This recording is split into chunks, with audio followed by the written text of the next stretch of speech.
I'm such a great father for buying our daughter a house. You can leave if you disagree. After all, once you've given me the money, I don't need you anymore." Those were the arrogant words of my husband, who made the unilateral decision to buy a high-rise condo with my money. But it turns out he had a shocking plan in mind. As soon as I heard it, I retaliated without a second thought. I went to my room and brought out our divorce papers. The look on my husband's face was priceless when he saw the divorce papers. I suppose he never imagined I'd have them ready to go. But the real counterattack was just beginning. I couldn't help but smirk. My name is Lily Johnson. I'm a 50-year-old office worker who has loved the Japanese language since my student days. I can carry on a casual conversation in Japanese without any issues. When I was 23, I married for the first time. Unfortunately, my husband left this world just 6 months after our wedding. The cause was a traffic accident. He was hit by a drunk driver. Back then, I couldn't accept the harsh reality and lived my days with a gloomy face. I received $500,000 in life insurance money after my husband's death, but no amount of money could bring him back. During the darkest times of my life, I was comforted by a man named Ethan Johnson. He was a co-worker at my company who would listen to my story for hours on end. Over time, I found myself falling for him, and we married when I was 25. I never forgot about my first husband. I still vividly remember the times we shared, and I decided to keep the life insurance money untouched for emergencies. A year after marrying Ethan, we had a daughter, Mia. Mia is now an illustrator living on her own. One might think I'd have a peaceful life with my husband, but that's not the case. Our relationship started to deteriorate when Mia was in her junior year of high school because we couldn't agree on Mia's education. From the time Mia was born, Ethan had mapped out her future on his own. He repeatedly expressed his wish for Mia to attend a prestigious university, believing it would open up more opportunities for her future. He even enrolled her in tutoring services since elementary school. Ethan never pushed Mia too hard to study, so I didn't oppose. But Mia loved drawing more than studying, and even as an amateur, I could tell she was incredibly talented. I had a hunch she might make a career out of it someday. That hunch turned out to be right when Mia announced during her junior year of high school, "I want to be an illustrator in the future, so I want to go to an art school for university." I wanted Mia to pursue what she loved, so I agreed, but Ethan was vehemently opposed. Go to a prestigious university like Harvard. After graduation, I worked for a big corporation. It's more secure and you'll be happier, he yelled, completely dismissing Mia's dream. Even when Mia suggested I could start by working for a company, Ethan wouldn't hear it. "An illustrator? You're just playing around drawing pictures. I didn't invest all this money in you for you to have such a frivolous career," he said harshly. I found myself stepping in. "There's no need to speak like that. It's Mia's life. Let her try," I said. But that only made Ethan angrier. "Mia is my daughter. It's a child's job to fulfill their parents' dreams, and if she lives as I say, she's guaranteed to be happy?" He spouted such nonsense. "There's no guarantee that attending a renowned university or landing a job at a big corporation equals a happy life." It was shocking to realize Ethan held such a distorted belief. I had hoped he would eventually come to understand and support Mia's decision, but that was wishful thinking. Despite our attempts to persuade him, our efforts were in vain. A deep rift formed between us. While I took on all the financial responsibility for Mia's education and living expenses, he seemed dissatisfied. I remembered his constant complaining and snide remarks. Despite all this, Mia was admitted to her first-choice art university and worked hard on her art studies. She landed a job as an illustrator at a certain company and started living on her own. Though there were tough times like working through the night and on holidays, she's doing well. However, my husband still refuses to accept Mia's job. He constantly complains, saying we wasted money on tutoring services. "It's embarrassing to have such a failure as a daughter," he says. I thought his views would change once he saw Mia standing on her own, but there's not even a trace of that. He's also been harsh towards me, presiding with Mia. He yells about the food tasting bad or the cleaning not being done almost every day, despite not being able to do any housework himself and leaving it all to me. At this point, I realized that this was his true nature. He seems to be the type of person who can't stand when things don't go his way. Being at home was painful for me, and the company became my place of comfort. We work at the same company, but in different departments, so we can avoid each other. Around this time, I received a certain offer. Hearing it, I made a big decision. One day, my husband suddenly said something unexpected. "I've decided to buy Mia a brand new high-rise condominium. Mia is still my precious daughter, after all. I want her to live somewhere nice. I've already started the paperwork with a real estate agent." Despite his contempt for Mia, this sudden turn of events aroused suspicion. Moreover, I wondered if he had the money to buy a new high-rise condominium. Seeing my reaction, he smirked. "Don't worry, you're the one paying for the high-rise condominium." What? Hold on a second. You can't just decide something like that without discussing it, I retorted. Ethan just scoffed. "I know you've got $500,000 from your previous husband's life insurance, right? You can buy it with that. With your money, I'm going to live in a high-rise condominium with Mia. I've had to put up with her, so I'm planning to make full use of her. You and Mia are ultimately my property, so just obey me."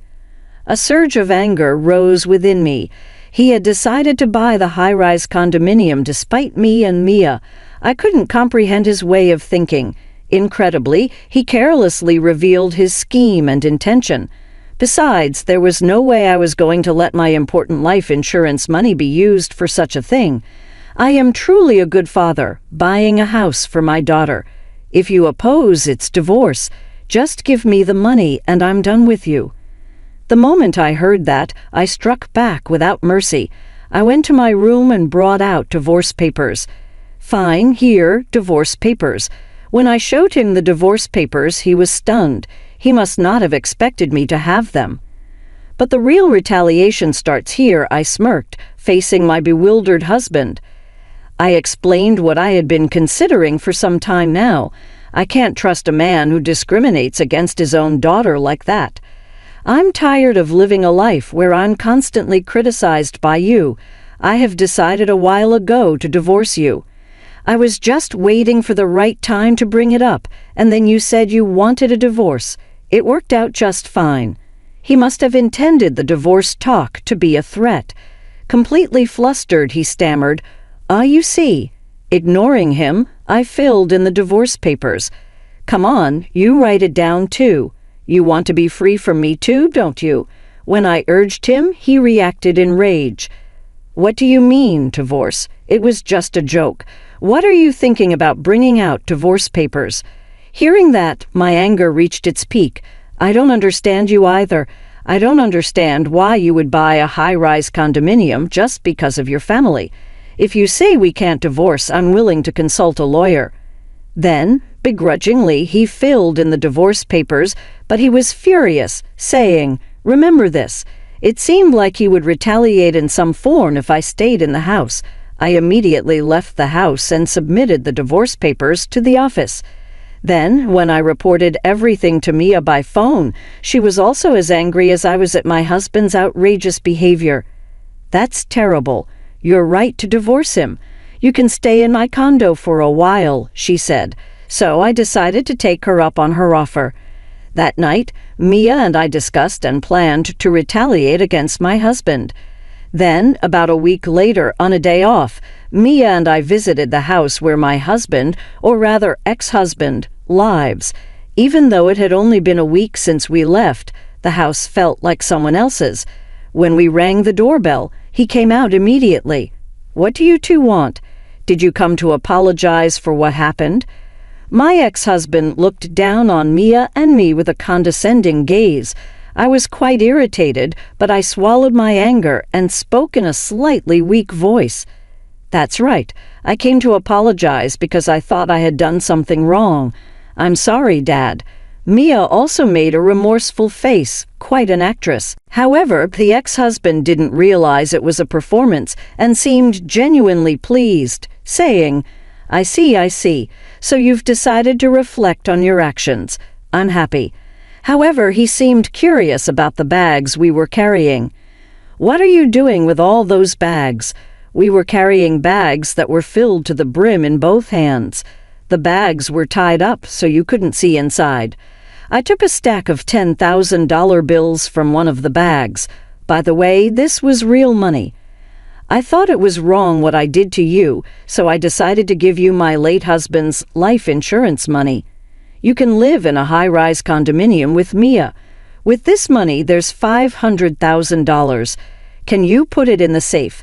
The ex-husband was entranced by the $10,000 stack of bills. Sure, please put it in the safe, he said, easily letting Mia and me into the house, even though it had only been a week since we left. The house was littered with laundry and garbage. Come to think of it, the ex-husband was very bad at tidying up and doing housework. Imagining that he must be having a hard time living alone, I couldn't help but smile. Mia and I stuffed the contents of the bags into the safe. However, we put the $10,000 we showed him back in the bag, not in the safe. Fortunately, he wasn't watching us as he went to the kitchen, saying, I'll make some tea. When I returned to Mia's condo, I packed my bags and went out again. I was going to set out on my own to a new place. Take care, Mom. Mia saw me off with a smile. I'll contact you when I settle down. Take care of yourself, Mia. I left Mia's condo with a smile on my face. 2 days later, I was asleep in my new home when I received a call from my ex-husband. Hey, what happened to the $500,000? There's nothing but garbage in the safe. As I burst into laughter, I thought to myself, he really took a while to figure it out. Huh? My ex-husband had fallen neatly into my trap. The majority of what was in those bags was simply scrap paper. I had rolled up unwanted newspapers and filled the bags. I told them that each bag contained $500,000, but that was a lie to gain his trust. I did prepare $10,000 in real cash from the bank. That money was immediately returned to my account, so I had nothing in hand. If he had asked to see the contents of the bags, I was ready to show him. Scoffing at the absurdity of the situation, but he was fooled by just the sight of the $10,000 and didn't suspect a thing. Until now, you've treated Mia and me horribly. I think it's fair to return the favor. If you want to hold a grudge, hold it against your past self, not me. When I said that, he responded desperately. I understand I was wrong. Can we live together again? I can't afford the high-rise condo, and I can't manage the housework. My place has turned into a trash heap. Taken aback by his self-centered plea, I retorted, I'm not your ATM or your housemaid. You're an adult, figure it out. Besides, I'm in Japan now. I can't come back to you. That's right, I was now living in Tokyo, Japan. This wasn't a mere overseas trip. I received an offer to work abroad from my company and decided to take it up. I've always wanted to work overseas, and I love studying Japanese. The offer that came before our divorce was this opportunity to work overseas. Once I heard about it, I decided to divorce him and live overseas. I could live my dream and get away from my ex-husband. It was killing 2 birds with 1 stone. I had told Mia but kept it from my ex, who was clearly taken aback. So that's why I haven't seen you at work recently. Why didn't you tell me? Why should I? We're in different departments and we're strangers now. Oh, by the way, Mia has something she wants to say to you. Tomorrow we'll call you at 8 p.m. using a messaging app. All right. Is Mia going to live with me? We'll see. Wait until tomorrow. I said that and hung up, but I knew what Mia was going to talk about. I was looking forward to seeing his reaction as I drifted off to sleep. The next morning, I had to get up fairly early due to the time difference, but it couldn't be helped. I started up a messaging app and video called my ex and Mia. Mia started expressing her feelings to her father right away. "I loved you when I was a kid, Dad. I respected you as a parent and loved you from the bottom of my heart." Ethan looked pleased to hear that, but Mia's speech didn't stop there. "But that's all in the past. You outright denied my career path, right? That's when I realized your true nature. You just wanted to control me, and there's no love in that. I hate you now, and I don't want to see you again. This call is our final contact." Upon hearing that, my ex seemed to be on the verge of tears. "Don't say such things." I had expected him to get angry, but this reaction was surprising. Maybe he assumed Mia would love him no matter what, but Mia's harsh words continued.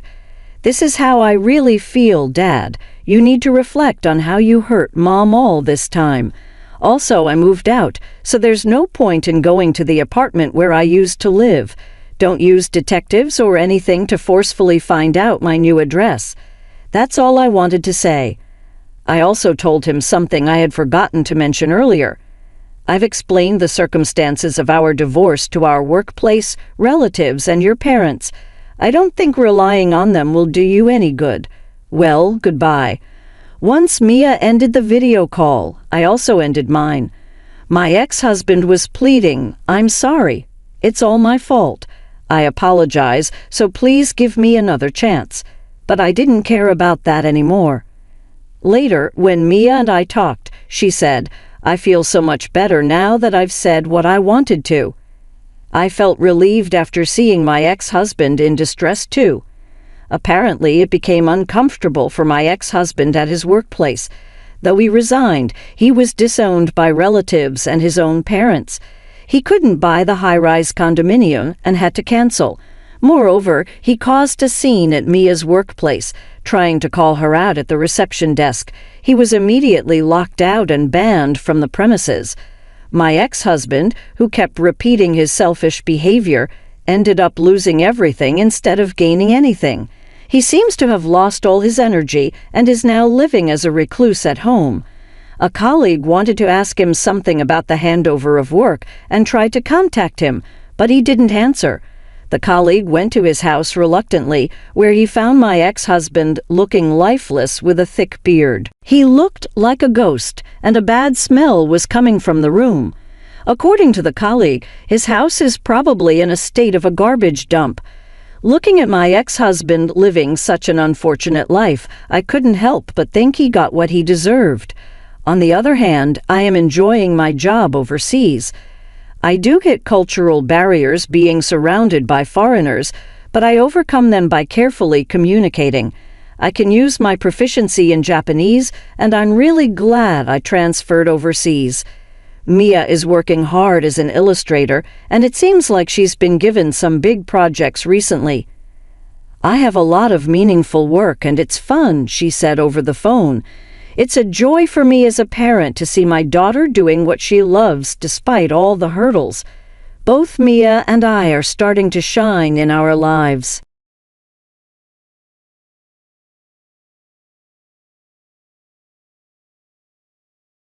I first realized something was wrong when our family doctor, Dr. Martin, started visiting unexpectedly. He had been our doctor for years, but suddenly he was coming by every few days, always when my husband, Marcus, was at work. My mother-in-law, Eleanor, would greet him with fake concern. "Amanda, dear, Dr. Martin is just here to check on you," she would say sweetly. "We're also worried about your episodes." Episodes. That's what they called it whenever I questioned Marcus's late nights, expensive gifts, or the lipstick stains on his shirts. My name is Sarah Mitchell. At 35, I discovered that my husband was trying to have me declared mentally unstable, not because I was sick, but because he wanted me out of the way. It all started 3 months ago when I asked Marcus about a hotel charge on our credit card. Instead of denying it, he called his mother.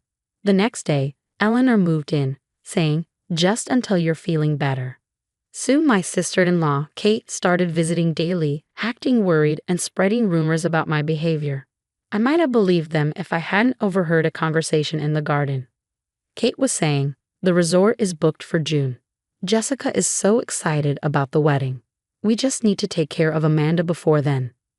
Jessica, Marcus's young assistant, the one who sent him messages late at night. Eleanor replied, Dr. Martin is waiting for the right moment. One more outburst, and he'll have enough to sign the papers. Marcus will get guardianship, and by the time Amanda can fight back, it'll be too late. I froze, realizing their plan. Marcus wanted me declared mentally ill so he could marry Jessica without a messy divorce. Eleanor had never liked me. She thought I was too old and too independent. After that, I noticed everything. The bitter taste in my food, probably from the vitamins Eleanor gave me, the way they tracked my every move, how Marcus would start fights and secretly record me.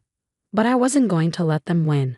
As a pharmaceutical sales representative, I knew about medications. I stopped taking their vitamins and pretended not to notice their tricks. I recorded their conversations, set up hidden cameras, and found a real psychiatrist, Dr. Chen, to back me up. Then, I found wedding invitation samples in Kate's purse, dated June 15th. They were running out of patience. One day, Eleanor called out, Amanda, Dr. Martin is here again. I looked in the mirror, making sure I appeared calm and collected. It was time to let them think their plan was working. In the living room, Eleanor, Kate, and Dr. Martin sat waiting. Eleanor held the tissue, pretending to be sad. Amanda, please sit down, Dr. Martin said. I did, keeping my hands folded in my lap. Through the window, I saw Marcus pulling into the driveway, right on time. Eleanor sighed. We're doing this because we love you. We've noticed such alarming changes in your behavior. Kate added, the paranoia, the mood swings, the obsessive cleaning. Dr. Martin nodded, ready to write something down. It might be best if you spent some time in a facility. I smiled. For the first time, Eleanor looked nervous. They expected me to cry, to argue, to prove their point. Instead, I stayed calm. I see, I said. And when were you planning to tell me about the wedding? The room fell silent. Marcus stiffened. What wedding? I turned to Kate. The invitations in your purse are beautiful. Blushed pink suits Jessica, don't you think? Eleanor's grip on my hand tightened. Dr. Martin, you see, she's going through Kate's things. This paranoia is getting worse. I pulled my hand away. Actually, Dr. Martin, I think you should see what I have to show you. They didn't know it yet, but their plan was about to fall apart. I had proof, the fake medical records, the drugs, the secret wedding plans. Most importantly, I had witnesses. They thought I was their victim. They were wrong. Before we continue, I said, taking out my phone, we should wait for one more person. Right on cue, the doorbell rang. Eleanor stiffened, her fake concern replaced by real worry. Before anyone could react, I stood up. I'll get it, I said, smiling. She's my guest. At the door stood Dr. Lisa Barrett, a respected forensic psychiatrist. For the past month, she had been evaluating me, gathering proof that I was perfectly sane. Dr. Martin, she said coolly as she stepped inside, I'm surprised to see you here, considering the ethics complaint I filed against you this morning. Dr. Martin paled. He knew what that meant. His involvement in my family's scheme could cost him his medical license. Marcus stepped forward. What is this, Amanda?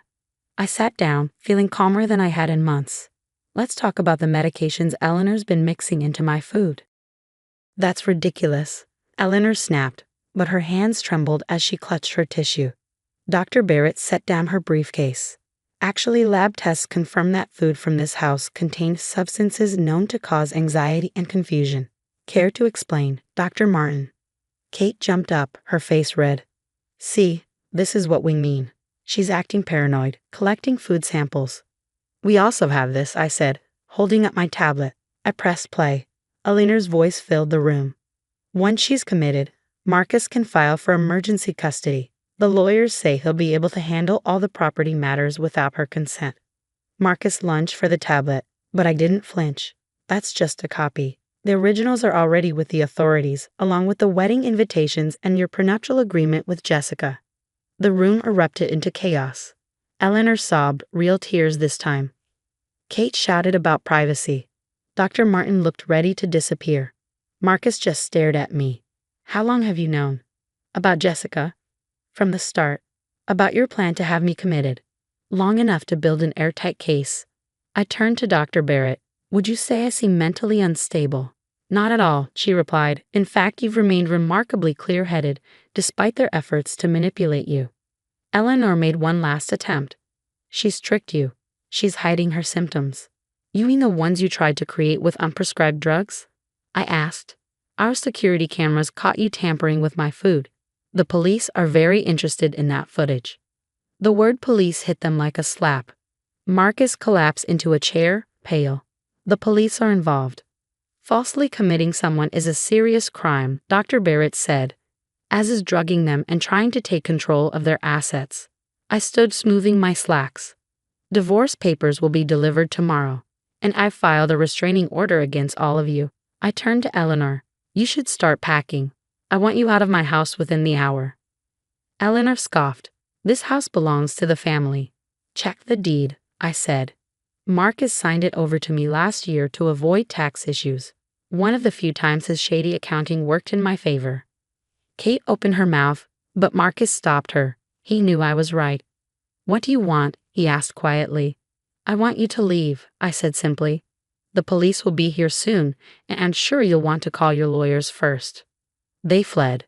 Eleanor and Kate nearly tripped over each other.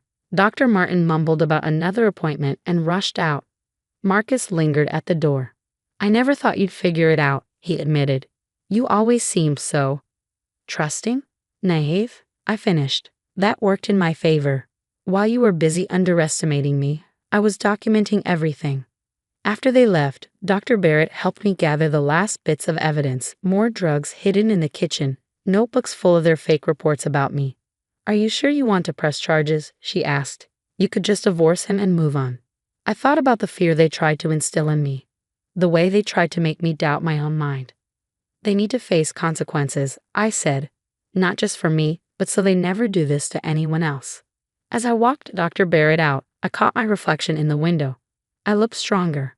They had tried to break me, but instead, they had only proven how capable I really was.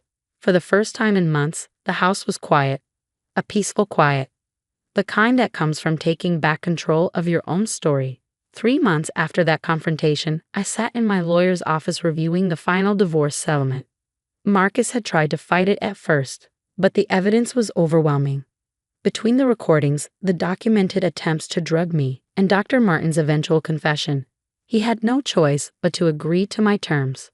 Everything's been transferred to your name, my lawyer confirmed, sliding the papers across her desk. The house, your joint investments, and half of all marital assets. Plus, the restraining orders against Marcus, Eleanor, and Kate remain in effect. I signed where indicated, each signature feeling like another step toward freedom.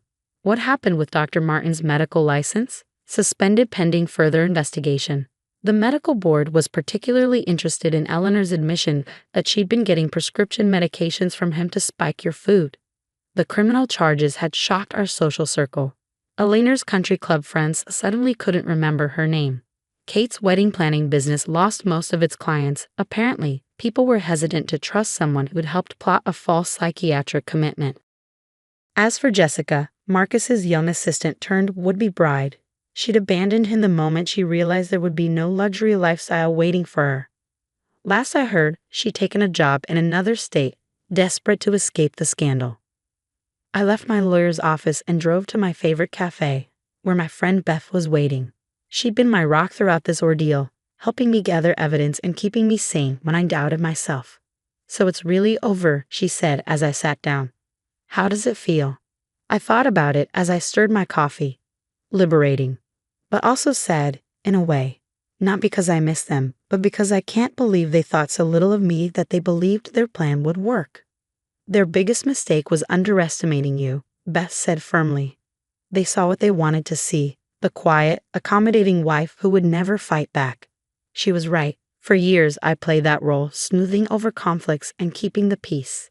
Even when I first suspected Marcus's affair, I tried to fix things quietly.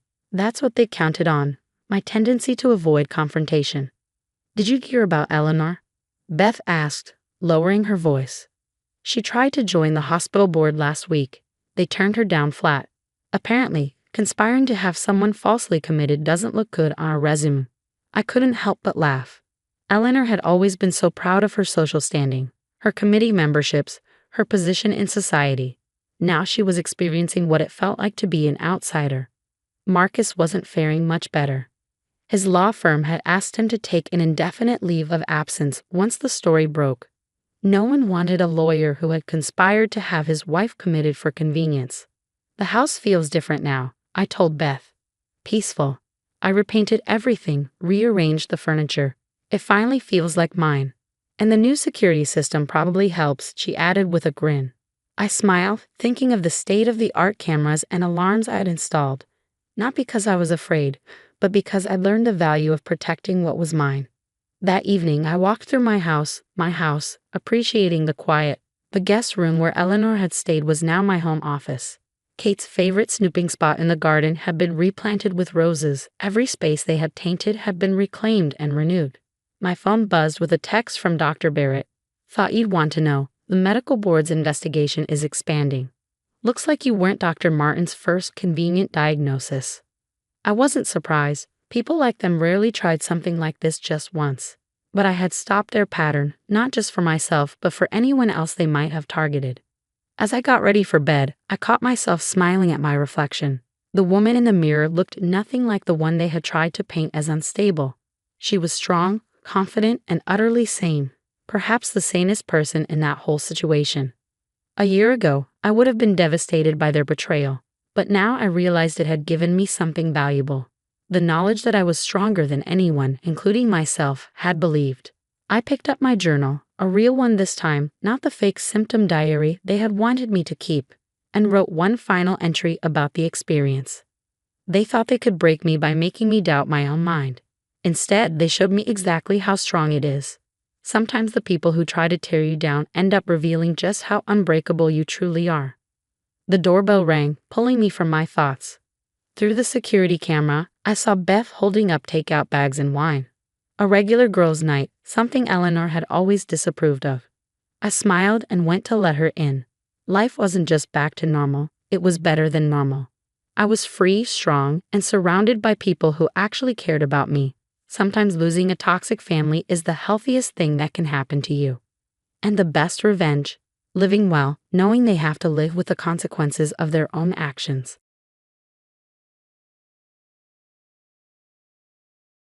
The dinner table was silent as my husband, Marcus, stood up with a champagne glass in hand. His mother smiled excitedly, and his sister, Amanda, could barely sit still. I sat quietly, my fork hovering over my untouched salmon, already knowing what was coming. I have an announcement, Marcus said proudly. Jessica and I are getting married next month. His mother, Martha, clapped with joy, and Amanda squealed. Neither of them looked at me. I wasn't surprised. They had been ignoring me for months. But Marcus, his father, Henry, said, looking confused, "What about Sarah? You're already married." Marcus grinned, and my stomach tightened. Actually, Sarah and I were never legally married. It was just a ceremony, nothing official. Right, honey? Everyone turned to look at me, waiting for tears, anger, or a scene. Instead, I calmly set down my fork and took out my phone. Is that what you think, Marcus? My name is Sarah Chin, and at 34, I was watching my husband of 8 years try to erase our marriage with a lie. What he didn't know, his perfect plan had a big problem. Me. I had known about Jessica for months. The late nights, secret texts, sudden effort in his appearance. It was obvious. But it was his mother, Martha, who confirmed my suspicions 3 months ago. I overheard her whispering on the phone in her garden. Yes, Jessica dear, he's handling it. Once we prove there's no legal marriage, you two can have your wedding. Sarah won't get a thing. That day, something in me changed. The pain turned into determination. I spent the next 3 months gathering proof, setting a trap, and waiting for this moment. Marcus smirked. What's on your phone, Sarah? Pictures from our wedding? Those don't mean anything legally. Martha chimed in with fake sympathy. Dear, we know this is hard, but without proper registration, that ceremony was just a party. I met her gaze, remembering all the times she had looked down on me. My career, my background, my choice to wait on having kids. She thought she had won. Actually, I said, opening my email, I have something better than wedding photos. Want to see? Marcus's smile faded. Sarah, don't make this difficult. Jessica's waiting outside to join us for dessert. We wanted to do this properly, give you time to understand. Understand what? I interrupted. That you plan to marry another woman while still married to me? That you and your mother lied about our marriage? That you secretly moved our assets before making this announcement? Martha turned pale. Amanda froze, staring at her plate. Henry looked at his wife and son, his confusion turning to realization. What are you talking about? Marcus snapped, but I saw fear in his eyes. I turned to Henry, who had always been kind to me, though he rarely stood up to his wife. Henry, did you know Martha helped Marcus remove my name from your family's summer house deed last month? Henry's head whipped toward his wife. Martha? She's lying, Martha said quickly, but her hands shook as she grabbed her wine glass. I kept scrolling through my phone. I have all the documents here, including the original deed where my name was clearly listed. Funny how it disappeared just before this announcement. Marcus slammed his hand on the table, making the plates shake. Enough. Show me proof we're legally married. Right now. I smiled, thinking about the documents safe in my lawyer's office, with copies in multiple places. Oh, I will. But first, shouldn't we invite Jessica in? She should hear this too. Right then, the doorbell rang. Martha jumped up, eager for a distraction. I'll get it. I leaned back in my chair, watching everything unfold. Jessica would walk in, expecting to see a broken wife giving up. Instead, she was about to find out that her future with Marcus was built on nothing but lies. The trap was set. Now it was time to watch it spring. Jessica walked into the dining room confidently, her high heels clicking on the floor. She was everything Martha had always wanted in a daughter-in-law. Young, elegant, from a rich family. The emerald ring on her finger sparkled, and I noticed how Martha smiled proudly. It was a family heirloom she had never offered to me. Sorry I'm late, Jessica said, but her smile faded when she saw my calm expression. You thought I'd be gone by now. I finished for her. Please, sit down. You need to hear this too. Marcus started to argue, but his father, Henry, stopped him. Let her speak. I want to know what's going on in my own family. I pulled up a photo on my phone and held it out. This is from the county clerk's office. 3 months ago, someone tried to check our marriage records. They pretended to be me, but the signature was fake. Martha, would you like to explain? Martha froze, her wine glass halfway to her lips. When that didn't work, I continued, someone tried to change the records to show our marriage was never official. The clerk's office found it suspicious and informed me. They also kept copies of everything, including the fingerprints on the forms. Martha, those are yours. Jessica glanced between Marcus and his mother, looking unsure. What is she talking about? Nothing, Marcus snapped. Sarah's just making trouble. We're not legally married. I made sure of that. You made sure? I raised an eyebrow. Like how you made sure to hide the beach house you bought last year. The one you paid for with our shared money but only put under your name. Henry's head shot up. You bought another house? I turned to Jessica. Did he tell you about that house?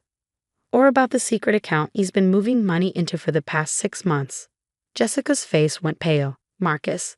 Don't listen to her, Martha said quickly. She's just jealous.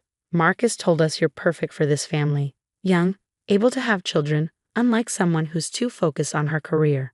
It was a typical insult from Martha, but it didn't bother me anymore. Actually, I said, opening another email, let's talk about family. Jessica, did you know Marcus was married before? Before me? Silence filled the room. What? Martha whispered. 10 years ago, in Vegas. It was a quick wedding. He paid her to stay quiet and got it annulled. But the records still exist. Funny how he never told you. Jessica sat down heavily, her perfect future with Marcus falling apart. That's enough, Marcus shouted, his calm mask finally breaking. None of this matters. Our marriage isn't legal, and you can't prove otherwise. I smiled. Actually, about that, Henry, would you like to see the real marriage registration? The one your son filed himself. The one that proves he committed fraud when he bought that house under only his name. I handed Henry my phone. His eyes widened as he scrolled through the documents. Marcus, he said, his voice full of disappointment. What have you done? It's fake, Marcus insisted, but sweat was forming on his forehead. Like how you faked my signature to take my name off the summer house? I said quietly. The forensic report on that was very interesting. My lawyer has copies. Martha shot up from her chair, knocking it over. You investigated us. How dare you? No, Martha. How dare you? How dare you help your son commit fraud? How dare you try to steal from me?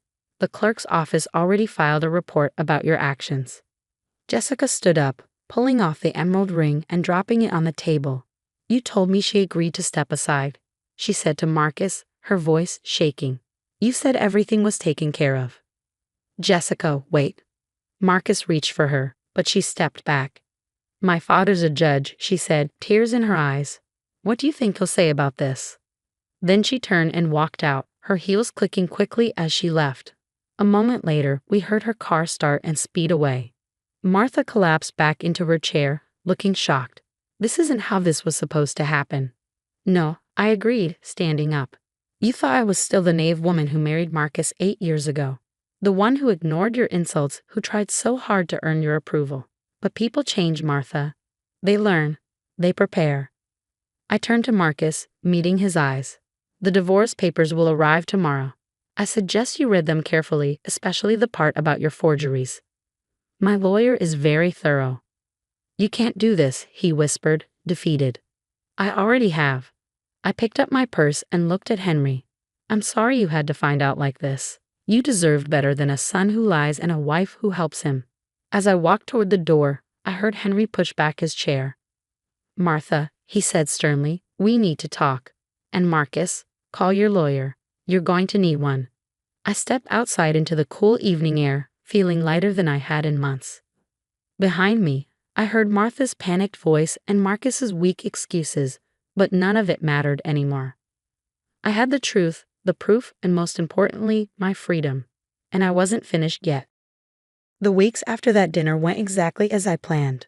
Marcus got the divorce papers, and each page showed how well I had recorded all his lies. When he realized I knew about his secret offshore account, the look on his face almost made the last 8 years worth it. Martha tried to fix things, of course.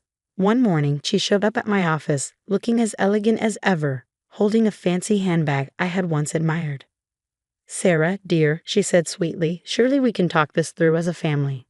I didn't even look up. Family doesn't steal identities, Martha. The clerk's office was very curious about how you got my personal information to fake those documents. Her face went pale, but she kept going. That was a misunderstanding. I was just trying to help Marcus with the paperwork. The police don't see it that way. I cut in, finally meeting her eyes. Neither does Henry, from what I hear. That one hurt. Henry had moved out the day after our dinner and into their legal beach house. The one Marcus hadn't tried to hide. 2 days later, he filed for divorce. He couldn't forgive Martha for helping Marcus commit fraud. You've ruined this family, she snapped, finally losing her calm. I smiled. No, Martha. You and Marcus did that. I just exposed it. After she left, I got an unexpected call. It was Jessica. I just wanted to thank you, she said softly. My father told me that if I had married Marcus, I could have been part of the fraud. You saved me from a huge mistake. He would have done to you what he did to me, I said. You deserve to know the truth. The divorce went quickly, especially after the court saw the proof of Marcus's fraud. The hidden beach house, the fake signatures, none of it impressed the judge. Martha's attempt to change county records didn't help their case either. One evening, Henry called me. His voice was heavy with regret. I knew Marcus had changed, but I never imagined this. I'm sorry, Sarah. I should have seen it sooner. You're not responsible for their choices, I told him. You did the right thing when you learned the truth. That's what matters. Even Marcus's sister, Amanda, reached out. She found proof that Marcus had secretly taken money from their grandmother's trust fund. The money meant for both of them. Suddenly, her golden boy brother didn't seem so perfect anymore. In the end, the divorce settlement worked out well for me. Marcus's fraud backfired, and I got more than I ever expected. The hidden beach house was sold, and the money helped pay back what he had stolen from me. Martha wasn't so lucky either. The clerk's office pressed charges for identity theft and attempted fraud. Her once glamorous social circle started avoiding her. Even her country club, the place she loved so much, quietly suggested she should resign. 6 months later, I sat in my new apartment, sharing a bottle of wine with my friend Lisa. the one who had helped me gather evidence. I still can't believe Martha thought she could mess with legal records and get away with it. Lisa laughed. What did she think this was, the 1950s? I shook my head, smiling. She never thought I'd fight back. None of them did. That was their mistake. And now? Lisa asked. What's next for you? I walked to the window, looking at the city lights. I'm thinking about starting my own consulting firm.